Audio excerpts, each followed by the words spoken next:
In this video, I'll show you how I revived my starter recently.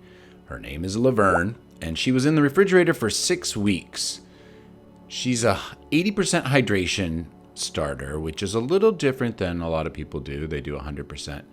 This hydration level matches the hydration level of my bread and just makes it a little bit easier to add. Every time I feed it, I basically am adding 100 grams of whole wheat flour, 400 grams of white flour, and 400 grams of Epic filtered water. And I leave in about 100 grams of discard.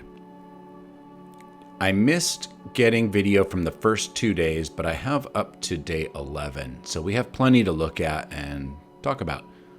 Let's see what happened.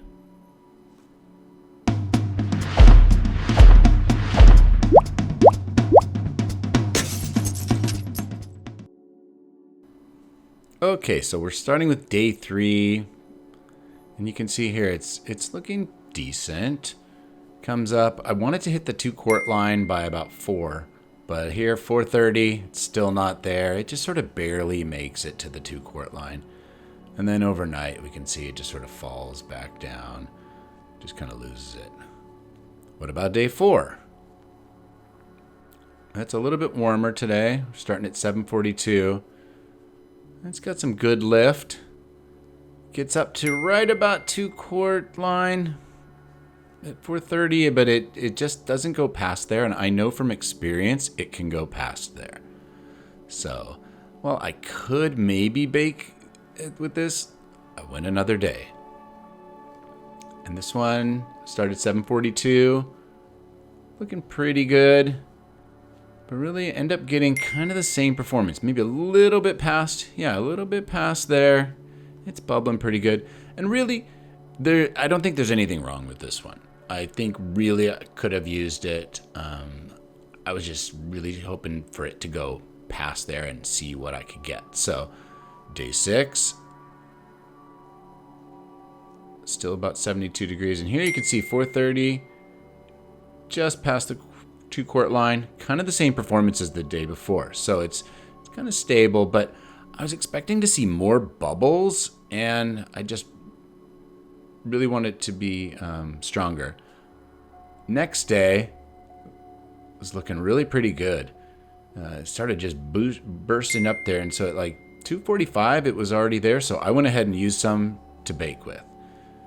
About 220 grams. And I'll show you the results of that at the end. You can see the bread that I made. Then day 8, I let it go another day here just to see. I wanted to see how much I could get out of it. So this one got not quite as good performance. It was 3:45. It was pretty good, but well, actually, it's probably about the same as the day before now that I look at it. So yeah, pretty good here. Do know the days were a little bit different temperature, and I started a little bit different time. So this was a colder morning. And I just did a half feed at this point. I was trying to save some flour, but I didn't really like it. It just sort of barely doubled in size. Switching to a less volume seemed to weaken it. So the next day I did a full feed again. Day 10, I said, let's give you a full feed, and started at 7:35. But it still wasn't really quite as strong. Here you can see 5:15 until it hit the 2-quart line, and even then, this reminds me of about 4 or 5 days ago now. So switching to that half feed seemed to affect it. I'm not really sure what. The next day, I went ahead and did another full feed, and you can see already this is a little more bubbly at the bottom. There's sort of more bubble action going on, and it's really boosting up. So about 5-ish, 5:20, I used some to bake. And since this was sort of the end, I saved 300 grams in the fridge too. We'll see the results here in just a minute. So what did it look like? Well, here's the first loaf of bread. The bread on the left, the crumb on the right. It looks really good. It got good oven spring. Crumb was good. It tasted delicious. The second loaf, this one might not look as good, but it's actually in a different pan. It got much better oven spring, and the crumb was really good. Here are the 2 crumbs side by side. Note that they came out of different pans. I've got a video coming right after this that shows the 2 pans.